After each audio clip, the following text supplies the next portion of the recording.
happy holidays. It's finally the end of 2016 and we can end our sheer madness. But as what happens in December with Kwanzaa and Christmas and Hanukkah, you eat a ton of chocolate.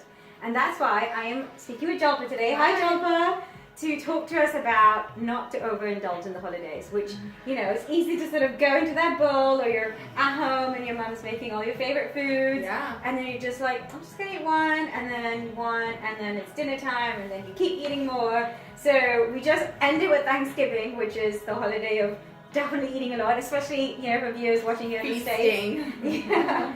But, you know, do you have any tips as we sort of go into this holiday of overeating? Yeah, you know, a lot of it I feel like is mindless eating. You see it in front of you and your eyes are bigger than your stomach. Yeah. So what happens, like, you eat a lot and then you feel awful afterwards. Right. So my tip is really just to like take a deep breath. Yeah. Like, figure out the foods that you want Right. and have a little bit Right. of each, Right. but then really fill up like on the greens Yeah. and the vegetables because you'll feel good and energetic afterwards. Right, and I know that's like something that we've discussed is preparing. Mhm. So how do you kind of prepare yourself mentally? Because you know, like eating greens and, you know, keeping your plate colorful is important. Right. But how do you convince yourself, no, I need to eat spinach versus eating that chocolate bar? Like, how do you make that motivation happen? I think it all comes back down to, you know, if you've been eating clean for the most part, like you have to ask yourself, like, do I want it because I'm hungry, or Right. do I want it because I'm like emotionally eating because there's a lot of family around Right. and I'm stressed, Yeah. or I'm overindulging because I've been depriving myself for so long, Right. and it's like it's go time now. It's so time now.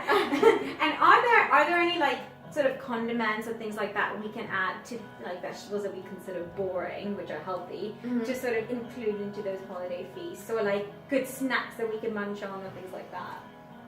You can always make like kale chips. As far as like seasoning, I would say I love adding garlic and onions and Right. lime and salt to things. That Right. makes pretty much everything Right. taste good. And the thing with garlic, obviously, is that it's great for boosting the immune system.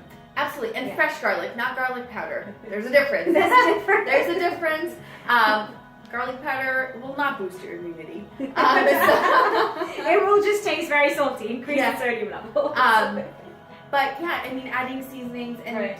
you know, I always say find the cleanest versions of your favorite foods. Right. So if there's something you like, Yeah. prepare a clean version of it and you can enjoy it. And Right. you know, especially if you're going to like a family Thanksgiving or a Right. Christmas dinner, Right. I always say, you know, bring something that you can have that's really clean and delicious. Right. So you can stay on track. Yeah, and then, you know, I think the other thing what happens with this time is that we overeat. Overeating is that big thing. And so how do you sort of keep in mind portions? Because if it's something's delicious, even if it's greens, you just keep piling it on, right? Absolutely. So how do you sort of keep in mind and with like eating the right portion if you're cutting that slice of cake, or your aunt is like, or your grandma is like, he's really skinny, here's a really large piece. So a balanced plate looks, if this is a plate, half of it is vegetables and greens. Got it. A quarter is protein. Right. And a quarter is good carbs. Got it. And if you can just stick to that, eat slowly, put your Right. fork down between bites, Yeah. chew your food completely before you're swallowing it. Right. By the end of that plate, you should be full. You should be full. Yeah. You mentioned good carbs. Like, are we talking about those delicious Pillsbury croissants? Or, you know, is it? Because you see those commercials, you're like, that looks really good. I'm gonna do it. I hear you. The good carbs would be like the sweet potatoes, Right. and the quinoa and the rices, Right. any like whole grains. Right. But you know, if you really want a croissant, have a little bit. You know, Right. it's not, the goal during the holidays isn't to deprive yourself. Right. It's to indulge mindfully. Right. Right. And then I think that the other big thing for us is that, you know, especially for us that are over 21 in the States, drink. Yes. We definitely go out and, you know, obviously there are calories in it, obviously, you know, we know about like, you know, driving safely and stuff, but how much of, you know, how careful should you be about that or not in terms of your health? So alcohol is basically sugar, right? Right. And it's not fat that makes us fat, Yeah. it's sugar that makes us fat. Right. So enjoy responsibly. So if you're having one glass of wine, have a glass of water afterwards. Right. And for like hard alcohol, I always say, stick to, it's those sugary mixers that get you in trouble. Right. So stick to like club soda or seltzer water with lots of lime in it. Right.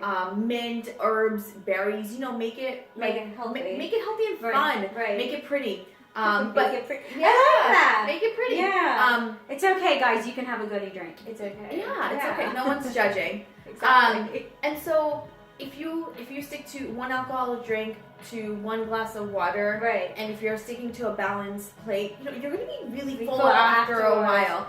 Right. And just something to consider, to be present in the moment. If you're present with your family and loved ones and grateful for the fact that you have all this around you, maybe you may not feel the need to drink so much. And I think the big thing that you said over there was sugars, which is sort of present in everything. And this is something we've talked about, how it's sort of, I guess, the devil that's hidden in the ingredients. Is there something that we should sort of keep in mind with that, or how should we approach that, I suppose? A lot of times I know when I go to holiday parties, the mixed drinks are already made for you. Right. So like they'll make, if it's especially someone's house, they make like a big picture of it. Right. I suggest like if you want to taste it, by all means, but don't feel like you're being rude if you're like making your own. Right. Right. Okay. It's okay. Yeah. Okay. This has been super insightful. I'm excited for having December full of healthy indulgence and fun. And I hope you will have a fantastic new year. Jolpa, thank you so much. Thank you. And we'll see you guys in 2017. Bye. Bye.